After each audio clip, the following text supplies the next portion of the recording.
14 Bannerman Road is where Sarah Jane Smith lives. And 14 Bannerman Road is the name of my podcast about it.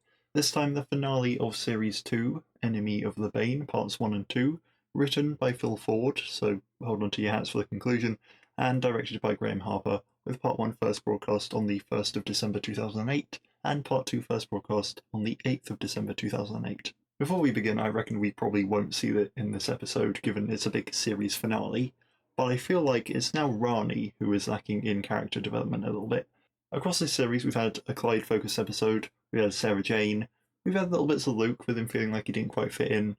Rani seems to be a bit lacking, though of course it did take till Clyde's second series to get his moment, so I hope that we'll see Rani's in Series 3. I imagine this isn't much helped by the UK notoriously just having shorter shows. Like, of course, this series and the previous one and whatever, they span over 11 or 12 weeks, but when they're all two-parters, you're committed into one story for a fortnight, and an American show would probably contain more individual storylines in one series than the Sarah Jane Adventures could do in about 4. So that's just the way it is, really. Another completely unrelated point, I imagine we won't answer this either, but it's how Luke gets on at school. We had a little hint in the first Slovene episode, I think, of him showing off his genius, but I imagine if he shows it off too much, then it'll start raising suspicions. So does he constantly need to hold back every day then? Is that difficult for him? You know, what's the extent of his knowledge? I think we've been led to believe he has a combined knowledge of many thousands of 15 or so year olds. But what does that actually mean in practical terms? What are the true extent of his powers, as it were? Anyway, those are just some points that I will be thinking about as we round off this series. So, let's not wait any longer. We start off with Geeta working late at the flower shop. She's got a big order in. Rani's phoning up asking if she needs any help. She says, no, I'm okay. Haresh is cooking. Rani implies it smells nice at least, but we know that he is notoriously a bad cook, so don't know what it's going to taste like. A lady in a purple hood turns up at the shop. Geeta assumes it's her client. The lady hands her a big check, not like a physically big check, but with a large amount on it, and Geeta comments that Wormwood is an unusual name, and then the lady turns around, we get the reveal, the music kind of goes spiky, for want of a better word, you know, dun, dun, and Mrs. Wormwood uses the ring on her finger to knock Geeta out, and then reclaim her check. She's about to do an evil laugh, but she gets cut off by the titles. So we get a sort of ha, and then do do do do do do do do do do. It just seems really weird. They just cut her off. It's very bizarre, but yeah. Then we get the titles roll, and Luke is having a nightmare about the events of Series 1, Episode 0. And then he appears to wake up and see Mrs. Wormwood at the end of his bed, and she goes, "Hello, Luke." He turns on the light and she's gone. So he tells Sarah Jane in the morning, and she says, well, it must have been a dream, because I didn't name you Luke until after Mrs. Wormwood was gone. And he says, but, you know, it seemed real, and it's very odd, because I've never had dreams before. So, you know, he's quite worried about this. This is something I would like that they would have explored a bit more. You know, Luke doesn't dream, and he suddenly had a dream, and it's just because Mrs. Wormwood has come back, but, like, what is that connection there? They don't delve into it enough, in my opinion. But hey. Rani starts banging on the door of 13 Bannerman Road. She says, Geeta's gone missing. They go round to her house, speak to Haresh. Haresh says that the police have just asked the usual questions. You know, was she on any medication, blah, blah, blah. Haven't been a lot of help. So Sarah Jane says she'll do what she can, and she goes to take a look at the shop with Luke. Clyde also turns up at the shop, having got the message. Sarah Jane scans the shop with a watch. She says that aliens have been here, but she can't tell what. There's some chocolate that's out on the side that Geeta was eating, you know, the previous night. It looks like galaxy chocolate, but you can't confirm because the packet is like all the way open, and like I've realised that the packing is probably all the way open, so they can avoid showing the brand name. Probably, can't confirm it. But probably, if you're not eating it like normal, then it becomes easier to cover that up.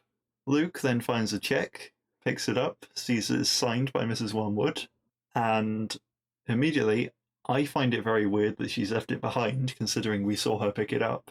And secondly, why not use an alias? Why write your own name on it? For anyone wondering, the cheque appears to be for the sum of £462.54. So, a lot of flowers, I assume you can buy with that. I'm not sure how expensive flowers are, but I assume quite a lot of flowers. We get back to 13 Bannerman Road. We get quite a insistent, hurried, Mr. Smith, I need you, from Sarah Jane. We get a fanfare. And Sarah Jane says that this is all very bizarre and has probably been set up to get her attention, which answers my previous questions of why the cheque was left there and why it had her name on it.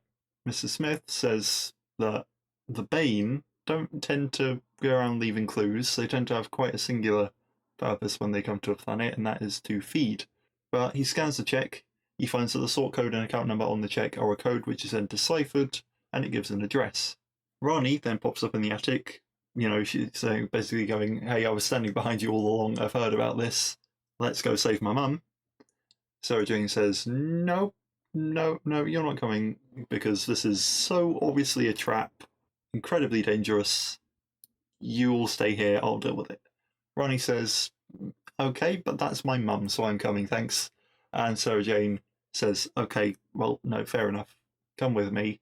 But Clyde, you stay here with Luke because, perhaps Mrs. Wormwood is after him. He's been having some dreams about her. Keep an eye on him, please. On the car journey to this address, Sarah Jane fills in Rani on episode 0, all the stuff that happened with Luke. I wonder when the Sarah Jane Alien Files started, and also what their sort of canonical purpose was. Because, I'm not. Do they technically count in canon of. I don't. I think so. I think it's just, we just decided to note down our previous adventures. But it would be good to have Ronnie sit down and watch them, because that would, help her be up to speed. But of course, it's filling in the audience as well, isn't it? If you haven't seen that episode, give them a little bit of backstory about it. Ronnie says that she didn't like Bubble Shock, so Sojin says, well, you were one of the 2%. They arrive at a big sort of abandoned industrial building. The doors are open, very obviously a trap. Inside the trap is the bait. Geeta is just standing there in some sort of trance, completely oblivious to the world. They hear, I thought it would be better this way. Fewer witnesses. Enter Mrs. Wormwood. Very sort of standoffish, I'm not sure if that's quite the right word, but she has a bit of a verbal sparring with Sarah Jane. Says hello, Rani, reveals that she's been watching her for a while. That's how she knows her name. That's weird. She mentions Maria and knows that Maria's gone to America, says they should have launched Bubble Shock in America because they have a more cosmopolitan taste, or whatever the actual quote is. And then she says, I'm here because I need help. She says, I take no pleasure in this at all, but I require it. And she kidnapped Geeta because just turning up and knocking on their door probably wasn't much of an option. I mean, I don't know. I possibly if she'd stayed her case, the gang might have accepted it if she had knocked on the door. But now she's kidnapped somebody. I don't know. But she says she's not here for Luke. She's got no interest in Luke. But if Sarah Jane wants him to be safe, then she's going to need to help because he's under threat, because the world is under threat, because the entire galaxy is under threat. Enter 3 men in suits, one lady not in a suit. One of the guys speaks, and there's like a weird rumble when he does, and it sounds a bit odd. And he identifies the 4 of them as Bane and says that Mrs. Wormwood should surrender or be devoured. He transforms into a CGI Bane form. Mrs. Wormwood uses her ring on those Bane and flees out of the building with Sarah Jane and Rani, who is hauling Geeta along as well. One of the Bane recovers, grabs Sarah Jane's leg, starts pulling her back inside. Mrs. Wormwood begrudgingly runs back in, whacks the tentacle with a metal bar that she's picked up, frees Sarah Jane, zaps it with her ring again. She offers her hand to help Sarah Jane up. Sarah Jane rejects it, saying, I'm not past my sell-by date yet, which is a slightly weird sentence, but sure.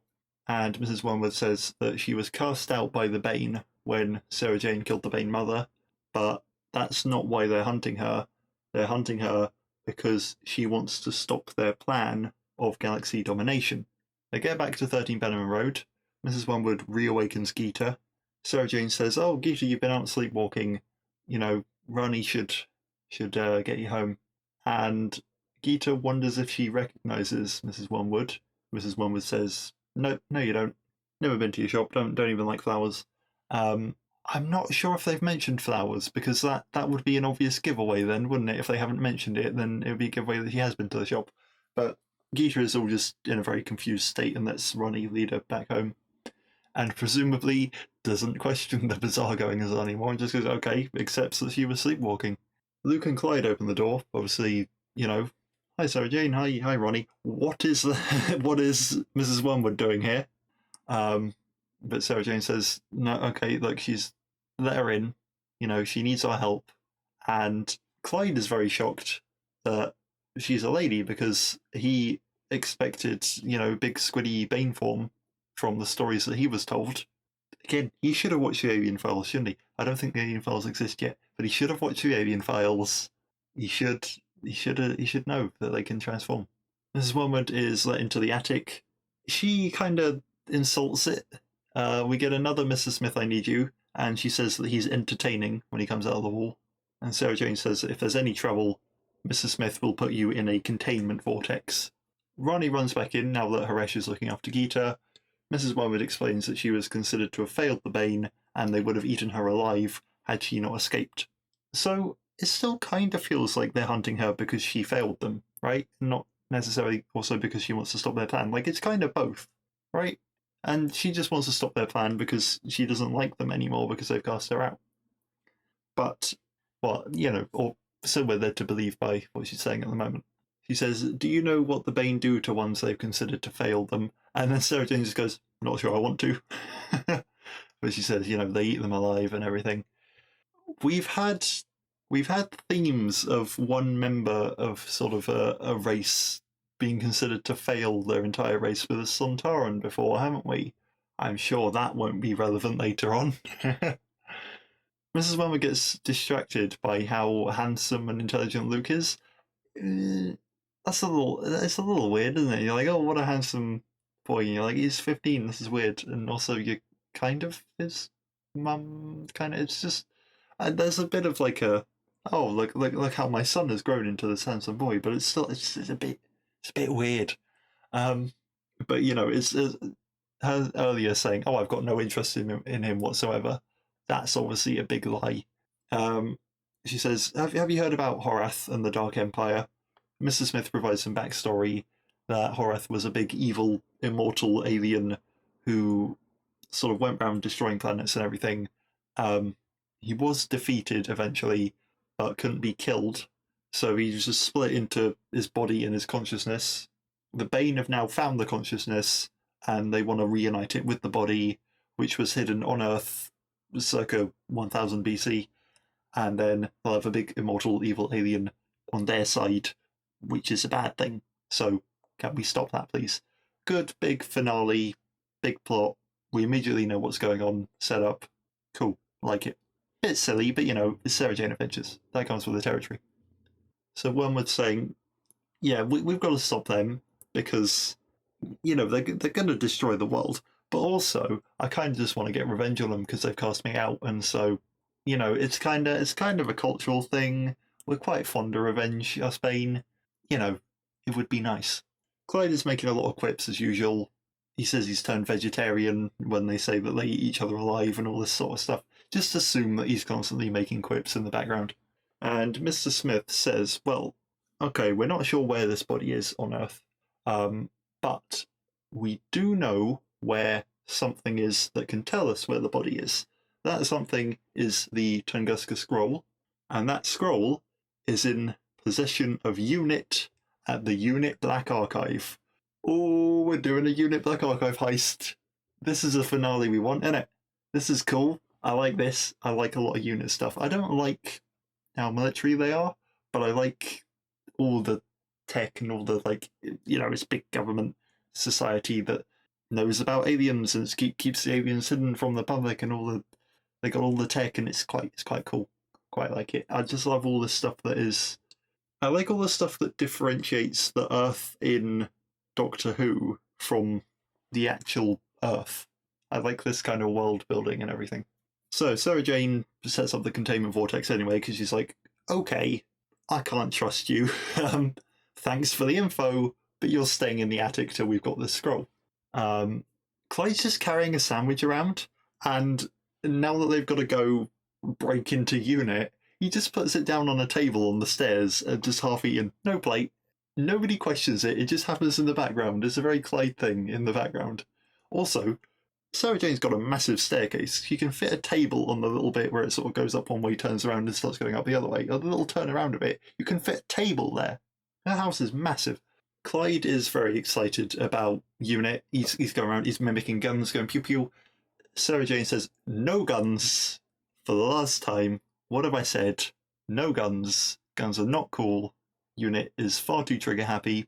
And Ronnie's like, well, you know, you can't blame him. He's a boy after all.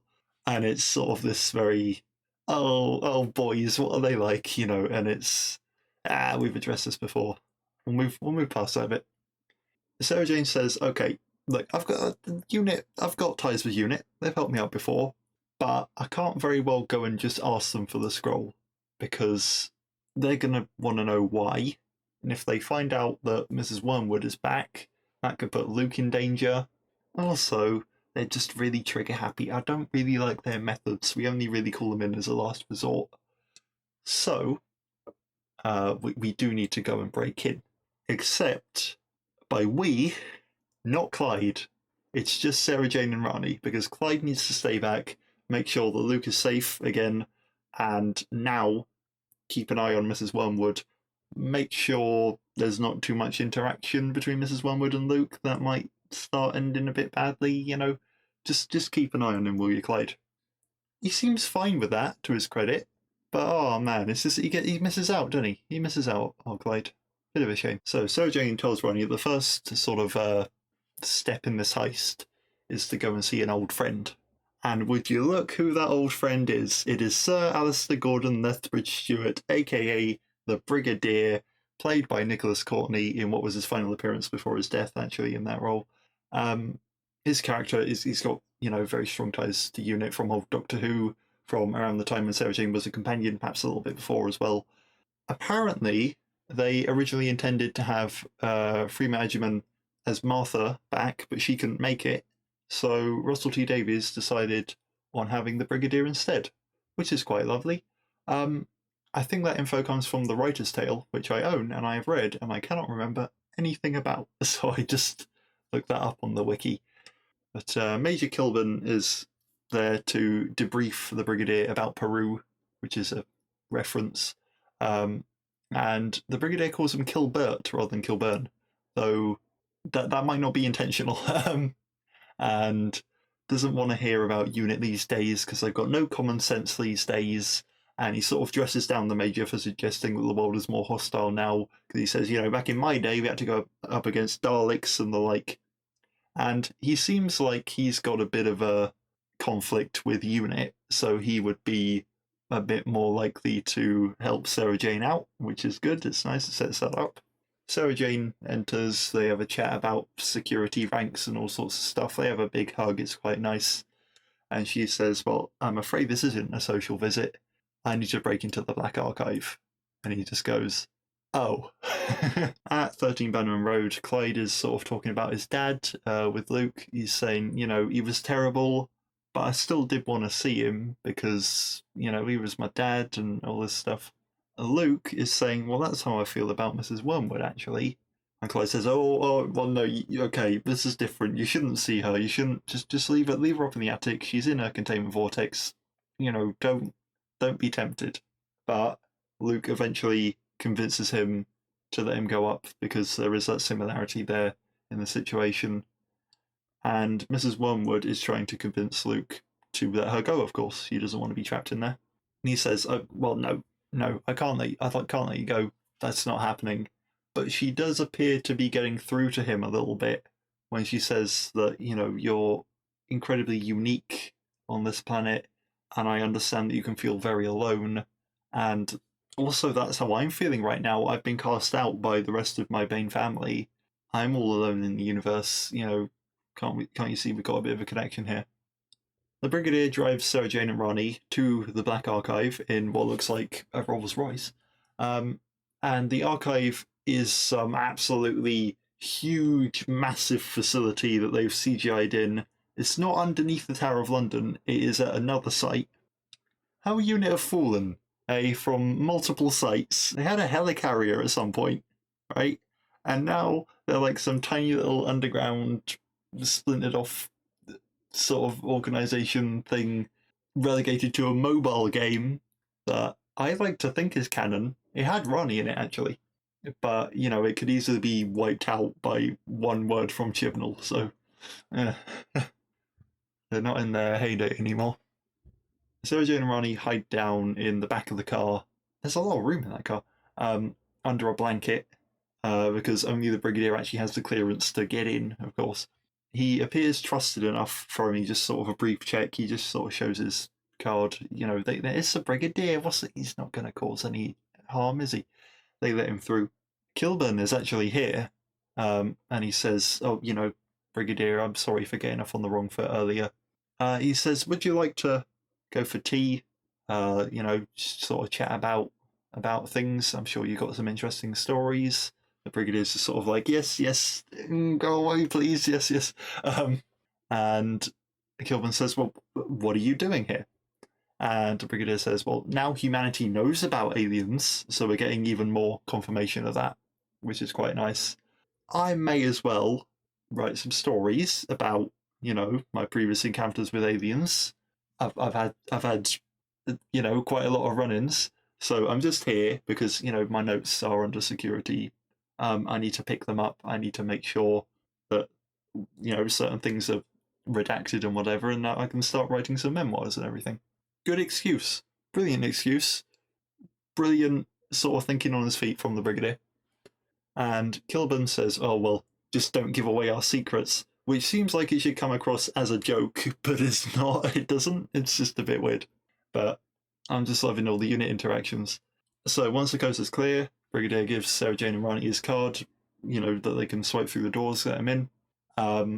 He says, "I'll keep watch outside so I don't slow you down. I'll make sure that the coast is still clear and everything." It's very easy to break in somewhere when there's someone on the inside working with you, isn't it? Just gives them the card, they just beep the door and in they go. And it is a massive, massive warehouse, essentially, what this facility is. Ronnie blurts out, "It's huge." Sarah Jane shushes her. Ronnie tends to blurt things out, which is a trait that I'm not particularly fond of, because surely you'd think, wouldn't you? But nah, whatever. It doesn't bring them any harm, really. There's a few spaceships in this warehouse that look like they're sort of models that have been nicked from a Star Wars game. The low resolution is really hiding a lot of crimes in here, but it's still pretty cool. And Ronnie's like, "Well, hang on. So, let me just get this right. The government know all about aliens and have just been trying to hide it, since Roswell?" And Sarah Jane's like, "Well, try since Queen Victoria, because Queen Victoria knew about aliens and everything," obviously referring to the origins of Torchwood. We get a joke about, I bet she wasn't amused. Kilburn walks into a room where a couple of unit guys are sitting there. He says, "All quiet?" And then he starts looking at his reflection in a lampshade, in a sort of metal lampshade. And they just kind of awkwardly look at him. And it's really weird. And it might kind of have a point to it that I've just realised it might come up later. But it's just a weird scene. So Sarah Jane uses a computer, finds the right area, sonics the lock, gets the scroll, and we get a shot of a CCTV camera, because nobody ever accounts for CCTV. You'd think she'd zap it. You'd think she'd zap the system, but no, they just walked in and just got recorded. At 13 Bannerman Road, the lady turns up. She's shaking a collection jar. Clyde says, "Sorry, not a good time." She turns into a Bane. He slams the door shut, holds it shut, starts shouting for Luke. Mrs. Wormwood says, "Luke, they're here. They found me. You need to help me. Otherwise I'm going to die. Help me please, Luke. I am your mother." The internet says that is an obvious "Luke, I am your father" reference, which is a misquote, but whatever. But, honestly, I wouldn't have picked up on that. It's just watching it, I don't know. She doesn't say it like, Luke, I am your mother, and sort of all the in a particularly Darth Vader-y kind of way, whatever that terrible impression was. But apparently it is an intentional reference. So Kilburn obviously sees Sarah Jane and Ronnie on the CCTV. He scrambles the squad to go and chase them down. We cut back to 13 Bannerman Road with Mrs. Wormwood, who's now free from the vortex, saying, look, we got to escape out the back door. Big squiddy arm breaks through the window above the door. They run out into the garden, and then the Bane leaps round into the garden. We do not see that garden very often. I think potentially the last we saw it was in episode 0 of series 1. I think they set out in there when they're coming up with the name for Luke. But they've got this whole garden. Why do they not use it more? And so the Bane is now stopping Luke, Clyde, and Wormwood. Sarah Jane and Rani are fleeing as alarms blare. We're sort of cutting back, between them. Mrs. Wormwood's ring doesn't work against the Bane. She blames the containment vortex for draining its power. So the Bane backs her against the wall, while Clyde and Luke run out. Sort of, they go through the gate and sort of round to the front to run out. And they don't get very far because they are trapped by another Bane, and then another. Sarah Jane and Rani run back to the Brigadier, but Kilburn and his squad catch them, guns aimed. They're proper guns. This is a military organisation. The Brigadier says, Kilburn, stand down, but Kilburn says, you're retired, and then he screams at them to put their hands on their heads. They do, and Kilburn uses his sort of little communication radio type thing to say the situation is now secure. Sarah Jane has put her hand on her head, but in her hand was her sonic lipstick. She sonics all their earpieces and takes them out long enough so they can all get in the Brigadier's car and drive away. And they drive through the gap in the gate as it's closing, because, you got to have a little bit of drama and everything. The Bane that has backed Mrs. Wormwood up is about to eat her when, bang, it's sort of gone, and in its place, sort of standing behind, is Karg the Sontaran, holding a smoking gun. He's obviously shot it. Mrs. Wormwood is very pleased to see him, asks if he has the consciousness. He says it's hidden and safe, and Mrs. Wormwood says it's not long until they'll be emperors and they will have their revenge. And the credits roll on part 1. I feel like after the massive amount of emotion of the last episode, the lack of, really sort of deep feeling in this one feels a little bit wrong, but they're kind of making up for it with a lot of excitement and all this cool Doctor Who universe stuff. And it feels very finale and there's a lot of going on. We've got recurring characters, we've got unit, we've got big, we got a lot of drama going on. We got a lot of setup, and hopefully they'll pay it off nicely in part 2. So part 2 begins. Clyde has grabbed a garden hose. He's trying to spray the Bane as a last-ditch attempt. Karg sort of looks at them and goes, they're going to be eaten. And he wants it to happen. But Mrs. Wormwood says, not today. She gets Karg to sort of give a boost to her ring, put some more juice back in it, and then she goes out to confront them. He says humans are off the menu, and she uses her ring to sort of vibrate them. They sort of bubble up and everything, and then they explode into goo that covers Clyde and Luke. Because you got to have a good alien, exploding into goo every now and then, haven't you? We've been overdue one. Rani, Sarah Jane, and the Brigadier, they pull up at 13 Bannerman Road.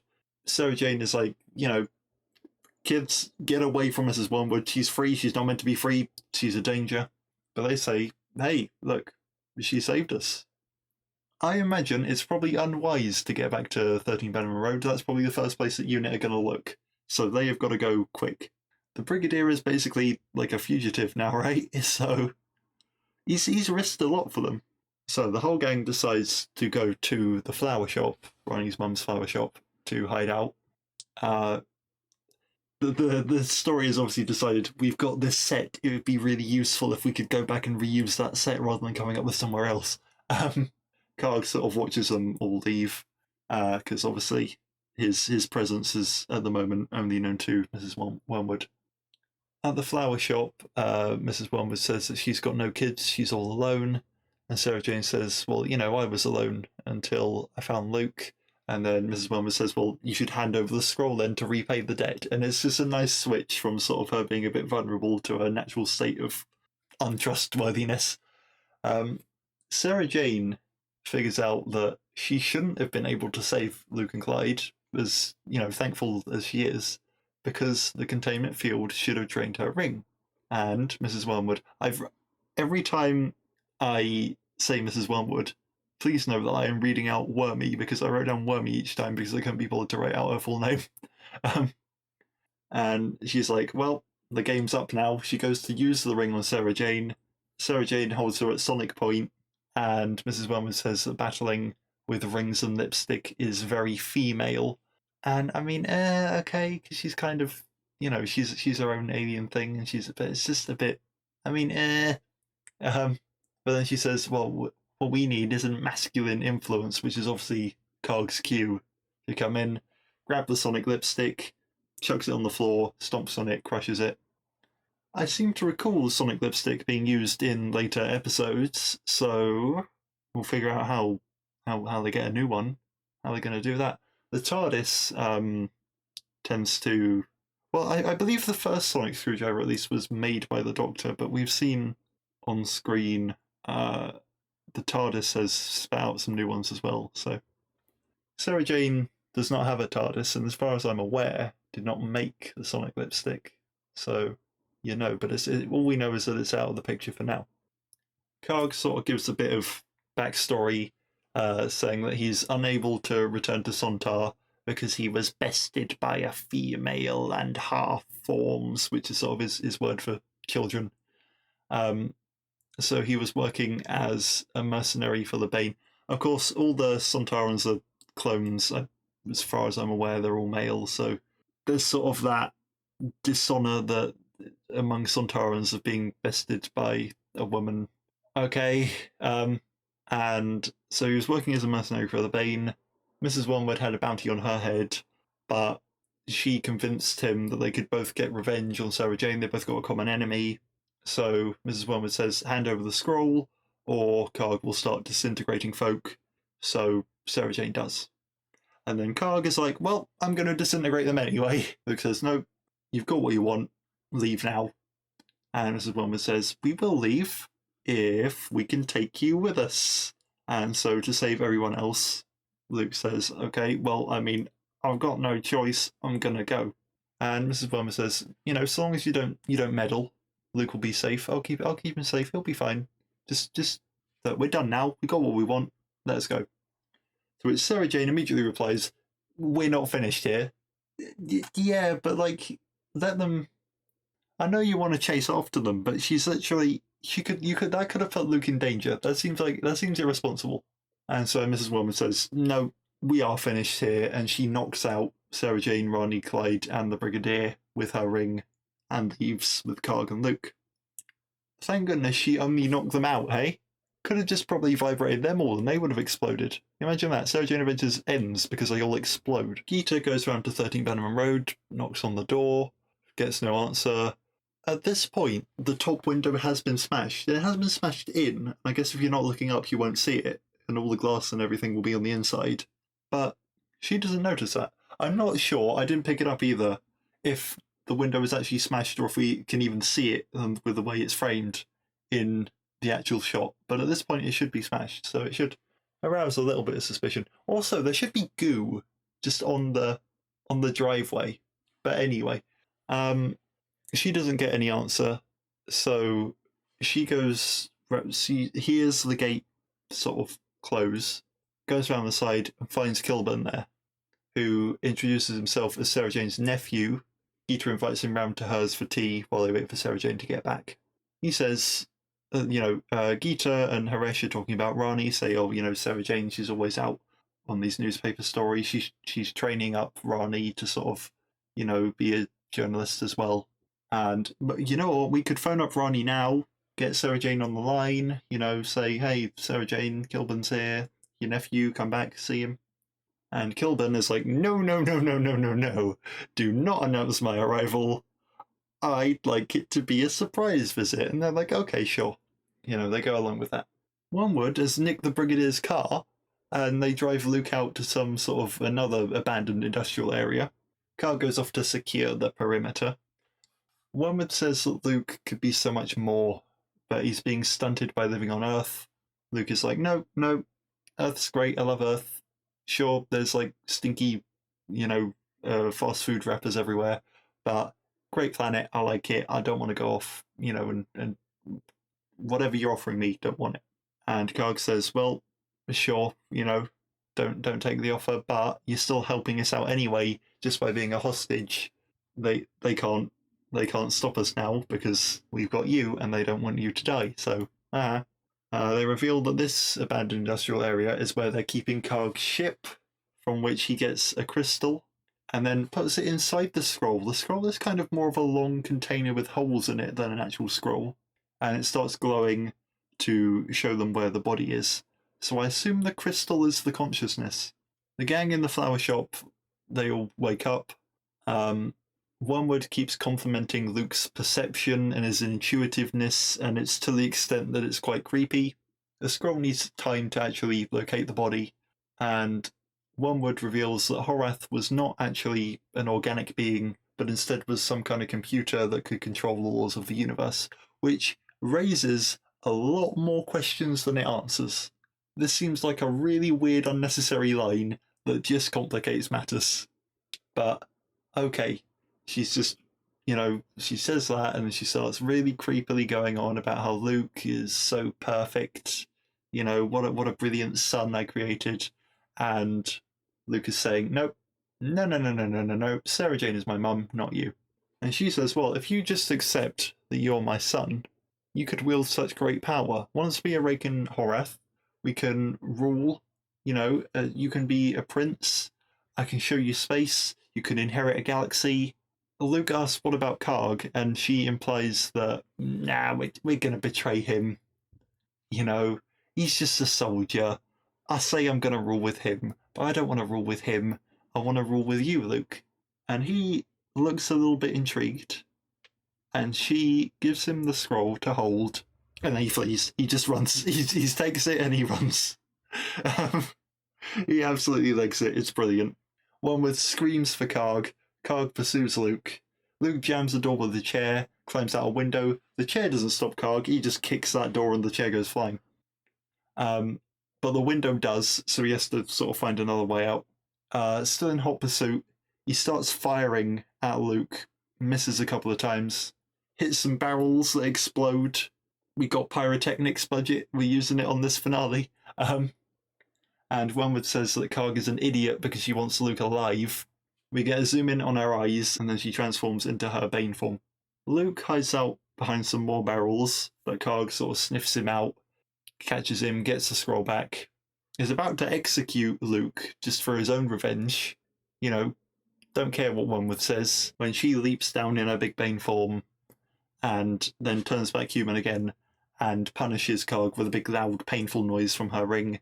And he says, okay, I won't kill Luke, I get the message, but I've no idea why you want him alive. Wormwood says, well, of course you don't know. You only know destruction. You've never created life.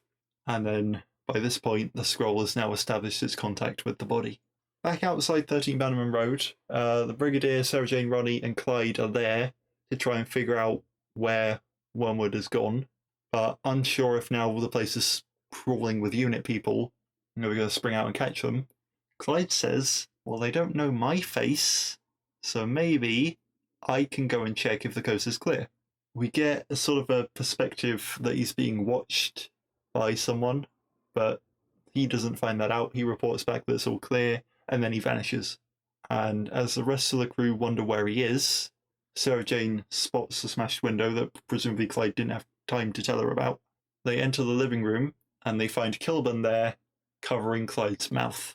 He shoves Clyde away, pulls out his gun again. Clyde kicks the table into his legs. He drops the gun. The Brigadier holds him at cane point with Rani, and Clyde and Sarah Jane go up into the attic. A lot of action. They've sort of overpowered this unit major, which I thought was perhaps a little bit lucky at least. But we find out that maybe the major is a bit less prepared than we think he is. So, it all makes sense in the end. Because Kilburn reveals that he is concerned with homeworld security, and that means his homeworld, not Earth. Upstairs in the attic, Sarah Jane gets Mrs. Smith to take the readings from the scroll that she got from her watch and track them. And we find out that the scroll is now heading to White Barrow. I always thought that they went to Stonehenge, which of course has a Pandorica under it in that Doctor Who episode that at this point hadn't aired yet. But no, they go to White Barrow. Clyde recognises it from a school trip. What happens if aliens attack while they're in school? They've been very considerate, aliens, to not attack on school days. I've just realised that. All of these are set sort of... I mean, obviously we had the Slovene at school, but there's never been a real... They've never had to, like, rush out of school and go and deal with a threat somewhere else and have to, like, cover for that, really. Not really. It's all been conveniently set up around it. So Kilburn says, when I invited you to dinner earlier, the dinner was you, and obviously he's a Bane, he transforms, and then the brig shoots him with his cane, because his cane is actually a gun. Amazing. Presumably, just straight up kills this Bane. Just straight up kills him. It's just bang, and he's dead, and he's in a big heap on the floor. Obviously, he's had to do the transformation and everything, because it would be a lot more horrifying if they just killed a man. So the Brigadier says, I'll stay here with this dead Bane until the unit chaps actually turn up to take him away. Presumably the Brigadier thinks he can patch things up with them now that the main guy after him was a bad guy. But even so, he's still enabled, a theft from the Black Archive. So, I'm also unsure. It was a nice twist, and we got the little hints of it at least with him sort of looking at his reflection in that lampshade, and maybe it's sort of he was checking on how good his human form was, and I just thought it was weird, but it all makes sense in the end. But I'm unsure if the twist was really necessary. I feel like when you try and steal something from Unit, then Unit does become an enemy, and it doesn't have to tie in to be the other enemy. It's just almost very lucky that it did. So, hey, bad job on Unit's part as well for letting somebody infiltrate their way in, at such a high level. And it also sort of gives a thought of if the Bane could operate kind of like the Skrulls from Marvel, and they could take over the positions of actual people. And you wonder how long this Bane has been here. There's so many questions. I want to figure out more because there's so many, and they've been sort of relegated to these people that manufacture a fizzy drink. And you can do a lot more with them. Anyway, Sarah Jane says, "Oh, I always suspected he was a slimy creep." But it's not the time for a joke, but Sarah Jane makes it anyway, and it's brilliant. And then they borrow Geeta's van, because Geeta's like, "Yeah, sure, of course you can borrow my van. I hope your car, gets fixed soon." But the car isn't broken. It seems like they're making up a story. They're saying, "Oh, yeah, we need to borrow the van," when they don't really. But why do they borrow the van? What happened to Sarah Jane's car? Did a Bane land on it and flatten it, and is it actually broken and we didn't see? Did I miss something? Is there a cut out scene? Is there a deleted scene that would have explained this? I don't know what I'm missing there. But they nick the van anyway. They don't nick it, they borrow it. And Geeta's perfectly fine with it. But it's under false pretenses, obviously. They've lied to her so that they can take this van. And then they set off for White Barrow, which is where Mrs. Wormwood is trying to usher in the age of Wormwood. And then Carg goes, "And Carg." And she goes, "Yeah, but I don't want it to sound like a solicitor's." Carg is continuing to be misogynistic and saying that a woman can't rule, etc., etc. He walks up to the middle of the stones, and there is a force field. And Wormwood says that aliens can't get through, but humans can, because humans are no real threat to Horath, and then it also probably wouldn't have arose much suspicion, because imagine, a human wants to come to this ancient burial site and they walk bang into a force field. But obviously, if aliens start coming, then aliens are probably going to want to come here to get the body, so we can't get through. So, what luck it is that Luke is made of humans, so has human DNA and is allowed through the force field. So he is going to have to be the one to awaken Horath. Sarah Jane, Clyde, and Rani are zooming towards White Barrow. Genuine place, by the way. It's just like a smaller Stonehenge. It's a kind of burial site type place. And, Wormwood says that this is fate that she would make Luke, and then now he is the one to awaken Horath. Luke says, "You're absolutely mad. Fate doesn't exist, by the way." Karg says, "I agree with you. I think we make our own fate. But my fate is within those stones, so Luke, how about you get on with it, huh?" And with no other choice, Luke takes the scroll to the middle stone. Now the thing is, he kind of does have a choice. He could refuse. They can't kill him, he's necessary. He could just delay, surely, till Sarah Jane and co turn up. But he takes the scroll to the middle stone, puts it on the middle stone, orange light spills out from it to all the other stones around. The ground starts shaking. The Sarah Jane gang feel it. Sarah Jane drifts to the van, and Luke recognises that this is not a tomb opening, but it's a portal to where Horath is really buried, potentially even in another dimension.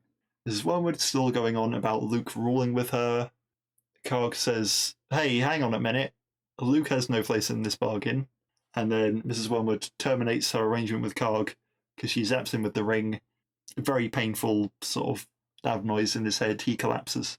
Not dead, but sort of out of the picture. And Mrs. Wormwood says, "Luke, it's time to accept your fate. You can become a god. You can rule over creation with me." He says, "I don't want to." Sarah Jane and co turn up. He runs to Sarah Jane, hugs her. Mrs. Wormwood sort of gives this look of genuine shock that he would actually choose Sarah Jane over what Wormwood is, offering. And the ground at White Barrow falls away, opens up to a big swirly massive space. It looks quite cool for a 2008 kids show. I'll give him that. Not convincing, but cool. Especially compared to what happens to it later. Clyde runs over to Karg to help him. Karg sort of flinches away, but then Clyde says, "No, look, I am helping you." And Karg says, "Okay, well, you can help me by getting me my gun," because he's dropped his gun when he's fallen down. And Clyde says, "No, I can't get you your gun." But Karg says, "Look, I am such a disgrace to the Sontarans. Give me my gun because I need one last chance at honor." Mrs. Wormwood gives Luke a final, definitely final for real this time, Mark II, final chance to rule. And he chooses Sarah Jane, and Sarah Jane says that she is his mum because she has cared for him and she loves him. And Mrs. Wormwood could obviously not understand love, because if she did understand love, she would have no wish to destroy planets. And she agrees, but she says she's chosen the way that is a lot more fun, and she's now going to usher in a new age with their deaths. She goes for her ring. Karg, who is suddenly now okay, he was too out of the picture to even pick up a gun that he dropped right next to him, but he's now suddenly perfectly fine. Shouts Sontar Ha, runs up, rushes Wormwood, pushes her into the portal, falls in it himself. They fall in the most green-screened way possible, and then it closes up. And now, the thing is, right, Wormwood was going to go in that portal anyway, right? That's where Horath's body is. That was the whole, "Come join me, go through the portal. We'll get to..." she's just achieved her goal, right? This is, now the world's going to die. And then, so have they gone, and are they now awakening Horath? Is it pure luck, and the portal actually killed them? And it was going to kill them all along, and they got it wrong? What? Sarah Jane suggests that everything is actually fine, because Mrs. Wormwood, being about to discharge her ring, overloaded the system. So when she fell in, and now it's closed up the portal, and it's actually everything is perfectly fine. But she admits she's got no idea if they're dead. She pulls out a spare lipstick, because she's just got a spare one. She's just well, I had a spare one all along. And, Mrs. Wormwood went for a ring to, she could have zapped. It just feels a bit cheap that she's got a spare one, doesn't it? Anyway, she zaps the scroll explodes and disintegrates, and Sarah Jane says, "Oh, well, I never expected to see the universe saved by a Sontaran." She looks up at the sky, does a voiceover monologue, it transitions into the night sky. The Brigadier gets his car back, drives off. He's, presumably everything is fine with him now in unit. And Sarah Jane says that, the world is for sharing, but we're not done defending it yet, and sort of gives a warning to other aliens that are coming to take over that you need to remember who lives here. And that's it. And Phil Ford is really bad at conclusions. And I mean, I don't have an awful lot to say. I guess I'm bad at conclusions too. But I was very entertained throughout, especially with the Brigadier and all the unit stuff. It did feel a bit more like a spectacle. Callback aliens. I think I prefer them to Celine as well, like doing a callback thing. But I feel like with a finale, you've got to have spectacle, and you've got to have something that sums everything up. I think that is one of Phil Ford's weaknesses, and that he's just sort of the ending seemed like a real rush job, and it left a lot of questions that will 100% go unanswered. It's a bit of a shame. Oh well, he's only written half of the episodes of next series. Oh no, see you then.